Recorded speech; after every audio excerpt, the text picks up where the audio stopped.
At the beginning of the story, we see military tanks heading into Afghanistan to complete a mission. Suddenly, in the middle of the road, one of the tanks stops for some reason. Just then, our hero Jack angrily jumps out of a truck and shouts, "Who the hell is that? Who stopped the tank?" From the other side, a soldier steps out and replies, "What's your problem, man? If it's bothering you that much, just move ahead." After saying this, the two start arguing with each other. But after a short while, we find out that they were only joking. In fact, the two of them are real brothers. The truth is that Jack's brother had deliberately damaged the tank, so they would have a reason to stop. While Jack is fixing the tank, his brother says to him, "Man, what are we even doing here? It was always our dream to complete ranger training and become rangers. I've checked everything. The training is going to start in June, just 2 months from now. Both of us can complete the training together and become rangers." Hearing this, Jack says, "What are you talking about? I'm getting older, and I won't be able to complete that training. I won't be able to complete it." His brother replies, "I've already checked all the requirements. Both of us are perfect for that training." Jack finally agrees and says, "All right, if you say so, we'll see." For now, they still had to move forward and complete their mission. So Jack starts heading back to his truck, but suddenly, they come under attack by the Taliban. One by one, their tanks are blown up. Many soldiers are killed. Jack is also badly injured, but when he regains consciousness, the first thing he does is look for his brother. He sees that his brother is still alive, just badly wounded. Suddenly, Jack wakes up. At this moment, he is sitting in a bus with several other soldiers. And by the way, the scene we saw at the beginning of the movie happened almost 2 years ago.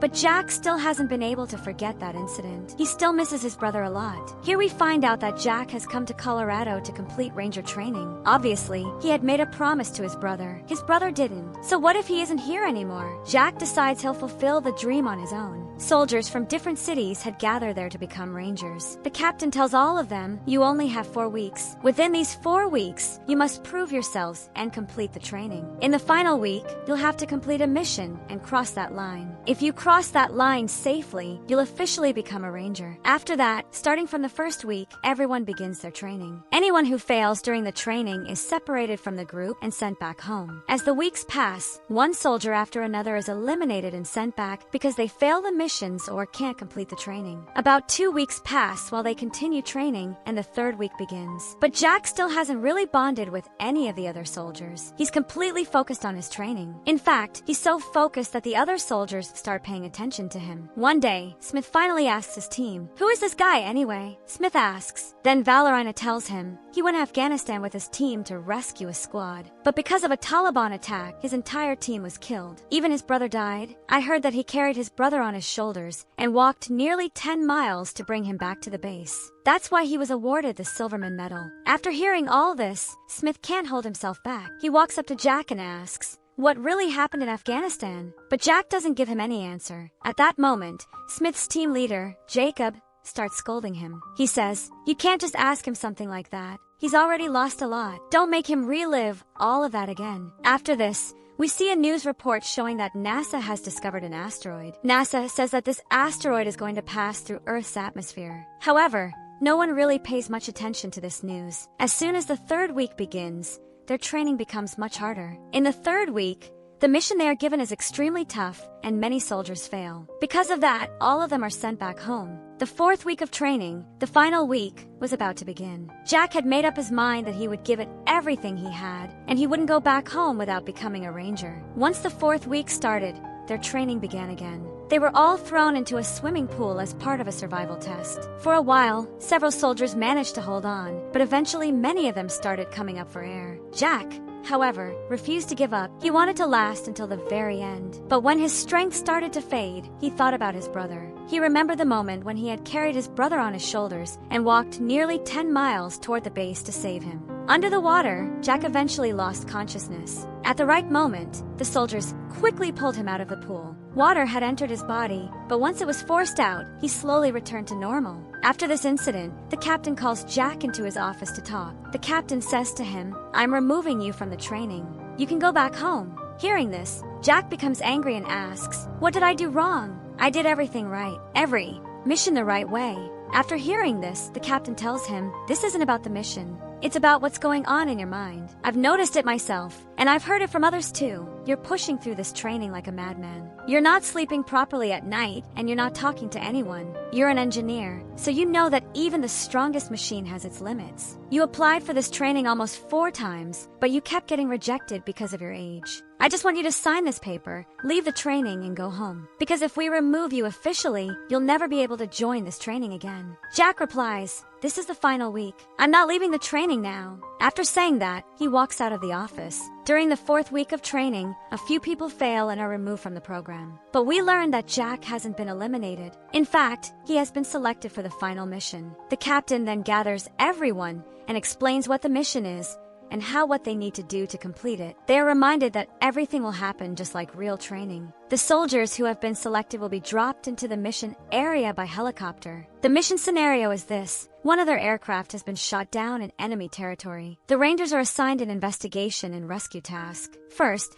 they must reach the crashed aircraft and destroy it so that it doesn't fall into enemy hands. After that, they must locate a rebel village where the jet's pilot is believed to be held hostage. One more thing, they are warned that instructors will be hiding all around the area in ambush. At any moment, they might attack them to test their reactions. For communication, they will be given a radio so that Dinra can keep receiving situation reports. Until now, Jacob had been commanding the team, but he is now made the second in command. Jack is appointed as the first commander, meaning he will lead the team and give the orders. The captain intentionally made Jack the leader. If all of you get caught in an ambush, then the mission will be over and all of you will fail. But if you cross the finish line, I will personally award you the U.S. Army Ranger badge. After that, the mission begins. 2 helicopters carry them to the drop zone and deploy them there. From that point on, they have to move toward their target on foot. They have a compass and a radio, and with their help they start moving in the right direction. After walking the whole day, at night all the soldiers sit down in the forest to rest. But at that moment, something passes near them at very high speed. They assume that the captain must have found out they were resting, so he fired a rocket toward them as a warning. After that, they continue moving forward, and by morning they reach their target. When they arrive, they see a machine on the front side near a river. They know that the instructors must be hiding somewhere in ambush to attack them. So all the soldiers gather and make a plan together. They turn on the radio and try to make contact, but there is no response on the radio. Instead, a soldier tells them that a very strange sound was coming from the radio.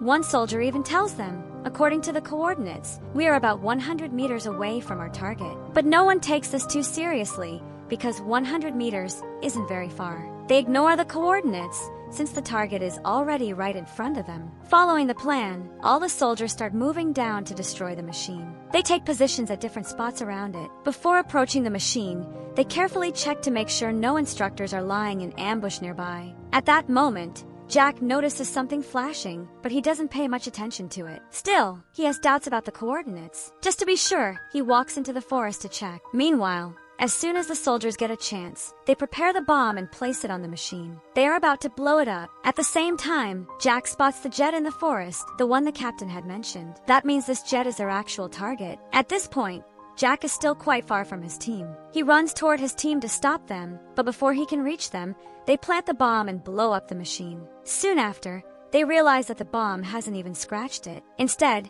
the machine suddenly stands in front of them like a robot. It powers up and begins scanning everyone. At first, the soldiers have no idea what they are looking at or what it is doing. But when the machine pulls a gun from its body after scanning them, they understand what's about to happen. Everyone starts running, but one by one, it begins firing at them. The gunfire is so precise and relentless that it doesn't leave anyone alive. Valerina is in its sights, but before it can shoot her, Jack jumps in and saves her. The remaining soldiers, trying to save their lives, run into the forest. A grenade lands nearby, causing an explosion, and the blast makes everyone fall down a ravine. As they tumble from top to bottom, many soldiers are injured, and some are killed. Jack quickly gets back on his feet. He starts helping the injured soldiers to the side, because the machine could come back at any moment. Jacob's leg was badly injured from the fall, and he couldn't walk. When Jack asks about the radio, a soldier tells him that the one who had it got left behind at the top. With the radio, they could have communicated and gotten help. So Jack climbs back up to retrieve it. But once he reaches the top, he finds out that the soldier with the radio is already dead, and the radio itself is destroyed. At the same time, they realize that the machine is walking on 2 legs and actively searching for them.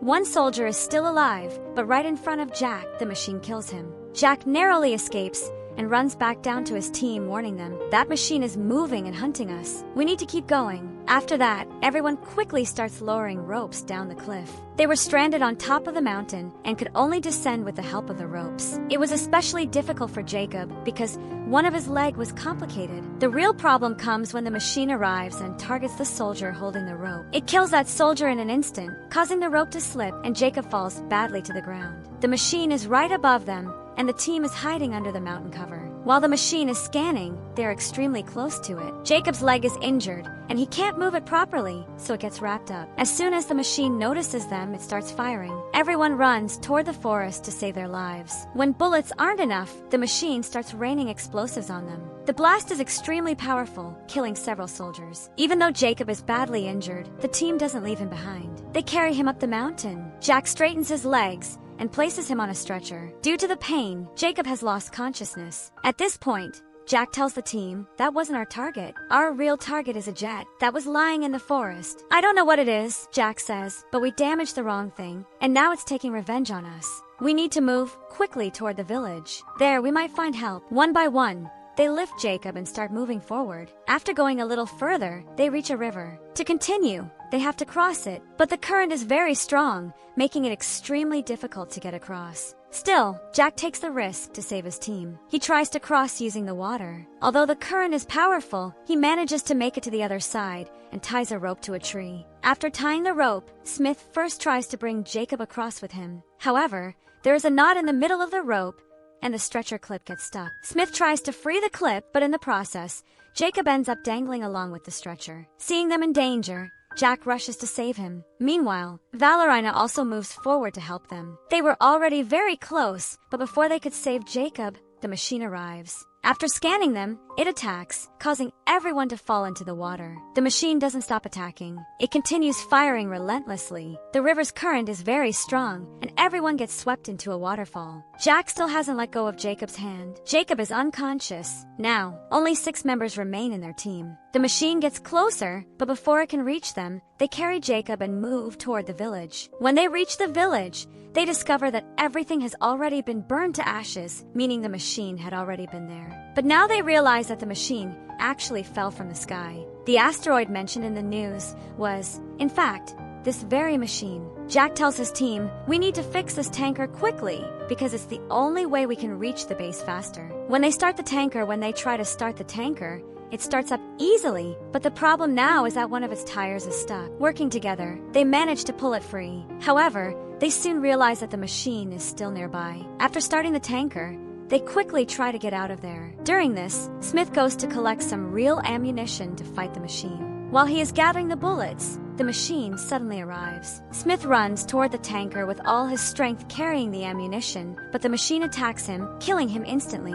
Jack falls into the tanker along with the box of bullets. Valerina quickly starts the tanker and drives it to escape. Meanwhile, there is intense gunfire. When the bullets don't make an impact, the machine fires a shell. Even the explosion doesn't seem to affect the tanker. The machine continues firing and attacking relentlessly. Because of this, Jack starts moving his team one by one. During this, Jack starts firing at the mountains with his gun. Large boulders break off and fall onto the machine. By this point, Valerina had already been killed, and the tanker was out of control. It crashes into a rock. After some time, when Jack regains consciousness, he realizes that his entire team has been killed. Only Jacob is still alive, but he is unconscious. The rocks had done nothing to stop the machine. It's still standing right in front of Jack. So Jack quietly takes Jacob with him and starts moving away from the area. Because of the rain and slippery terrain, he can't climb up to higher ground. He keeps slipping and falling back down. At that moment, Jacob regains consciousness. At first, he thanks Jack for saving his life, then says, "Everything has a weakness, and this machine must have one too." The machine is slowly approaching them. Jack notices a small spot on the top of the machine where something like steam is coming out. Seeing this, an idea starts forming in Jack's mind. He realizes how to take it down. Quickly, he places Jacob under the cover of a tree and tells him, "Wait here, I'll be back soon." Then he goes alone to the mining area he had seen earlier during the day while flying over it in a helicopter. Inside the site, he spots a JCB, which would make his task much easier. He also finds the remote that controls the machine. Next,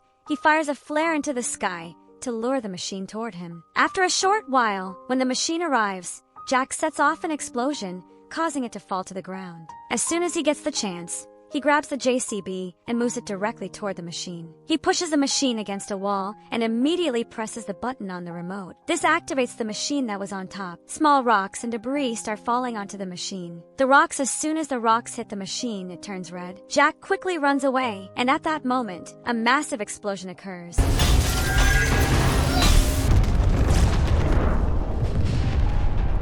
This finally destroys the machine. Afterward, Jack goes back, lifts Jacob onto his shoulders, and starts heading toward the base. When they reach the base, they see chaos everywhere. Carrying Jacob with him, Jack crosses the final Ranger line, meaning both of them complete the mission together and officially become Rangers. Jacob thanks him. After that, the medical team takes Jacob away. Jack notices several machines being carried into the base. The captain approaches him and explains, "These machines are spread everywhere. Our battalion was stuck trying to save people at this base, so we couldn't come to save you." Through the news, they learn that the asteroid has crashed in multiple locations. These machines are scattered around the world, causing destruction. Forces from all over the globe are now working to destroy them. After Jack finishes his medical checkup, the captain asks him, "How did you destroy the machine you hit?" Jack explains, "There was a small spot on the top of the machine. From that spot, it sometimes released steam or gas. If we drop something inside it, the whole system shuts down. That's how I took it out." The captain then says, "You deserve this." After saying that, he awards Jack the U.S. Army Ranger Medal. He tells him, "You are now officially a Ranger. You will lead your team to go out and destroy the remaining machines." After that, Jack addresses his team, boosting their morale, and leads them out on the mission. And with that, friends, the story comes to an end.